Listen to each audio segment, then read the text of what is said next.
Alors, troisième et dernière figure, j'ai commencé, vous le savez, par la figure du gisant où il était question de ramener les morts parmi nous, les vivants, hein, de réveiller les âmes. Ensuite, ces fantômes se sont incarnés davantage encore dans des êtres de chair, d'amour, de désir, avec la figure du baiser. Et puis là, aujourd'hui, avec la figure de l'érosion, eh bien, on retourne à la poussière. Peut-être que là, je suis au plus près de ce que j'avais imaginé du projet dans son démarrage, c'est-à-dire quelque chose de relativement immobile, au plus près de l'immobilité. Un peu comme le sont toutes ces statues des villes, posées sur des socles, donc publiques en arc de cercle, le plus confortablement possible installé, au contraire des autres pièces, pour aussi se laisser aller potentiellement à la rêverie, à la contemplation, à convoquer toutes ces images, tous ces souvenirs, toutes ces références à lui, en regardant ce qui se passe sur ce socle et en bas du socle aussi, puisque nos statues vont se répandre.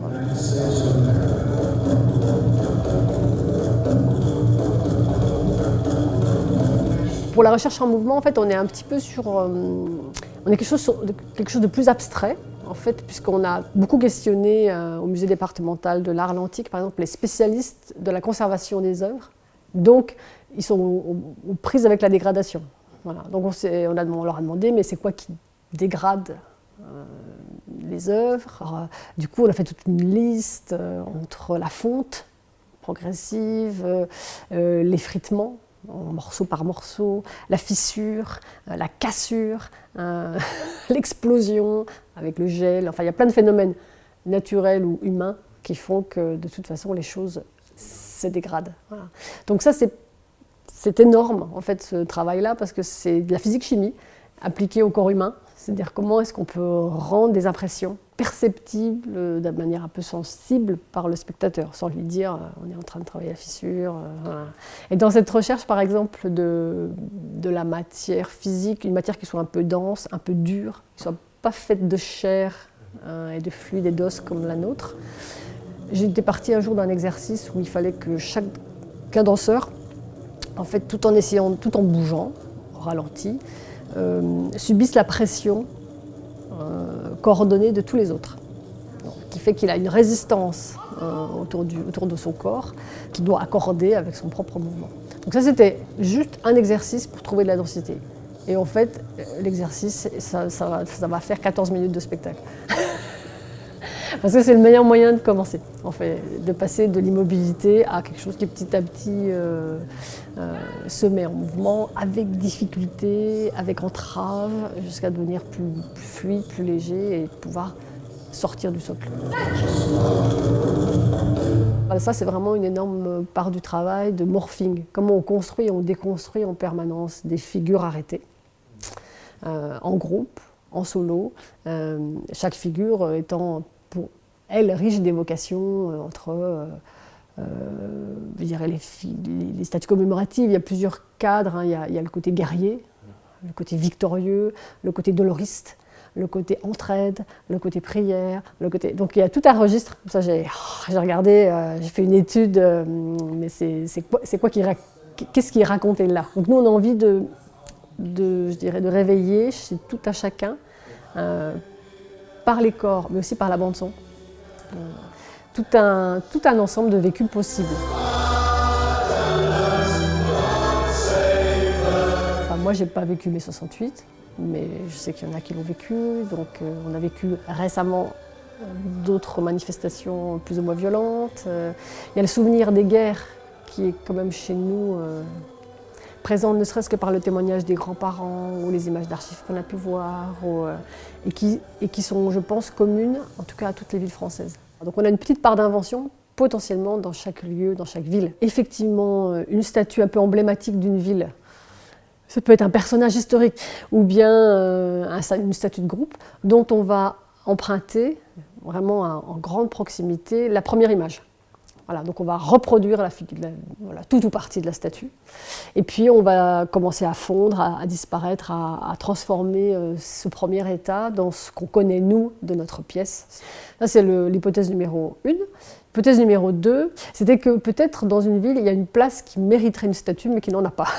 Donc on va l'incarner. Et la troisième option qui est en fait de travailler soit dans des lieux en déconstruction, c'est-à-dire une ruine de quelque chose, un endroit qui est en fin de vie. Voilà, ça peut être aussi presque no man's land avant que vraiment les bâtiments soient complètement rasés.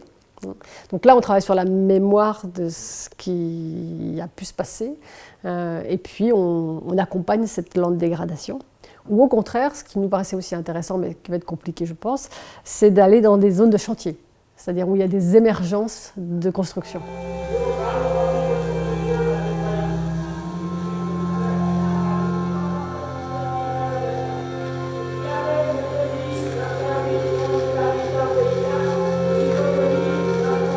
Nous avons fait 3 jours d'immersion au Panthéon, doublé d'un petit moment en studio, pour voir si c'était vraiment une bonne idée que d'imaginer l'issue, en tout cas la création dans ce lieu énorme. Ça a permis aux danseurs de voir à quel point il fallait qu'ils diffusent, même dans le micro-mouvement, à quel point ça devait être énorme. Et puis la deuxième étape a été au musée départemental de l'art l'Antique, donc au milieu des statues, avec des références en permanence à l'érosion, qui nous a permis d'aller nous nourrir, en ne fixant que très peu de matière, mais un travail sur la chute, parce que toute pierre finit par chuter et peut-être un peu se disloquer au moment de l'impact. Et puis un petit travail sur la fissure aussi, qu'on a essayé d'approcher. Mais on a vraiment, je dirais, remué de la matière pour être un petit peu plus sûr des cadres.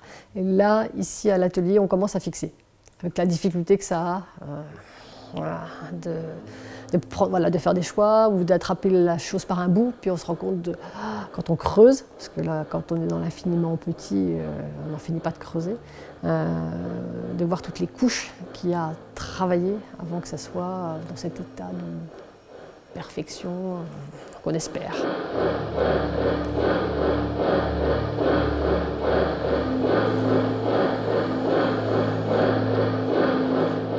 Je viens toujours vérifier des choses. Là, je vais vérifier quelque chose que je n'ai pas encore vérifié parce que au Panthéon, on était de toute façon dans une répétition très ouverte, on allait d'un endroit à l'autre.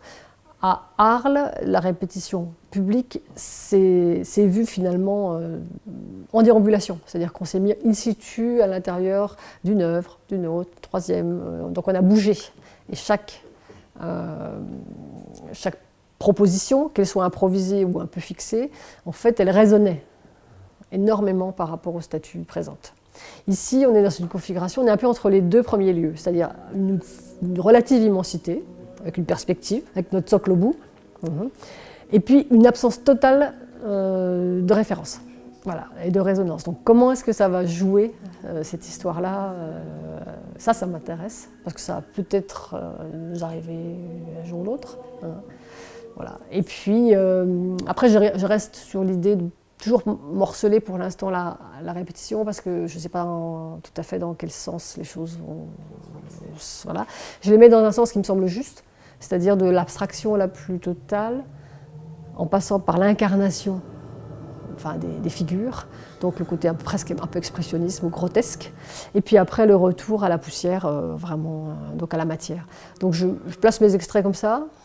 J'essaie toujours quand même de donner les enjeux au public à chaque fois, parce que comme les choses ne sont pas terminées, c'est quand même bien de donner quelques clés. Puis après, on espère que ça soit bien reçu.